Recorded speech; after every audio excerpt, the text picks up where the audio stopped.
আসসালামু আলাইকুম বাইকার্স, সবাই কেমন আছেন? আসলে আমরা তো সবাই কোনো না কোনো গ্রুপে আছি। বাইকিং গ্রুপগুলি যেগুলি সেগুলিতে আছি।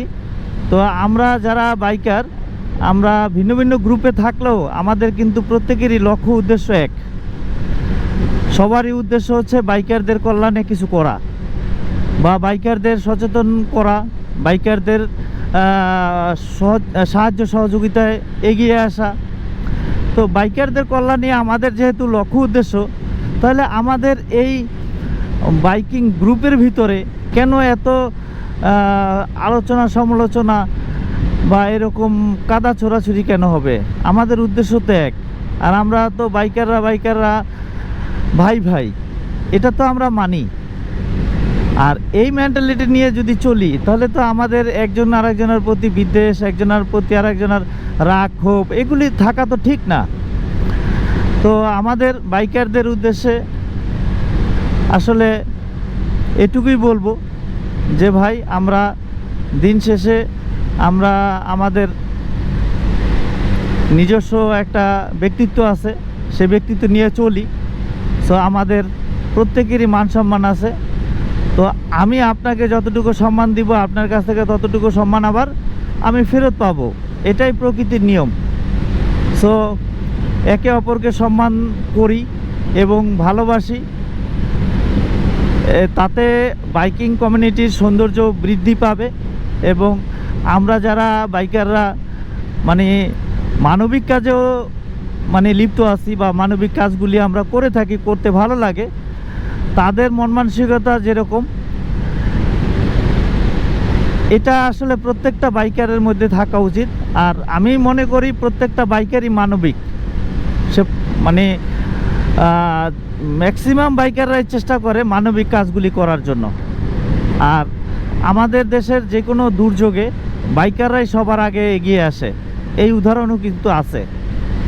সো বাইকারদের অনেক পজিটিভ, অনেক ভালো কাজ আছে, যেগুলি আর কি ম্লান হয়ে যায় যখন বাইকাররা বা গ্রুপে এরকম কাদা ছোড়াছুরি, এরকম হিংসা বিদ্বেষ, এরকম সমালোচনা, এগুলি আসলে যখন অন্য কেউ দেখে না, বাইরের কেউ দেখে না, তখন তারা কিন্তু আমাদের নিয়ে হাসাহাসি করে বা আমাদের ছোট করে কথা বলে।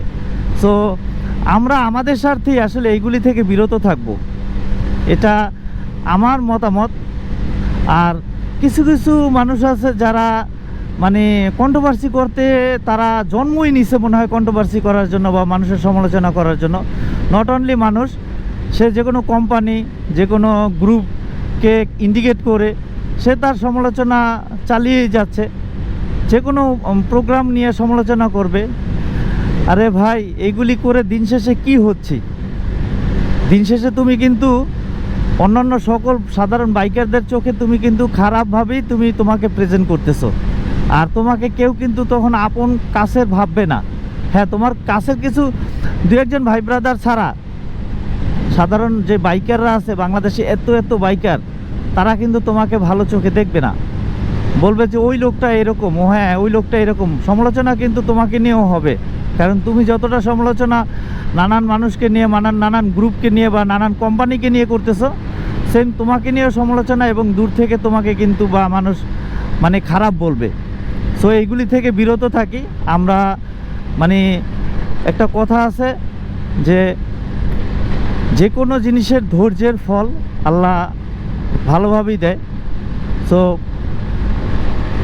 কোনো কিছু নিয়ে সমালোচনা না করে ধৈর্য ধরি এবং সহনশীল হই, মানবিক হই, তাহলে আমাদের মধ্যে ভ্রাতৃত্ববোধটা আরও দৃঢ় হবে, ভালো হবে। সো সকল বাইকারদের প্রতি আমার অনেক শ্রদ্ধা এবং ভালোবাসা। সবাই ভালো থাকবেন, সুস্থ থাকবেন এবং নিরাপদে পথ চলবেন, সেই প্রত্যাশায় আজকের মতো এই পর্যন্তই। আল্লাহ হাফেজ, আসসালামু আলাইকুম।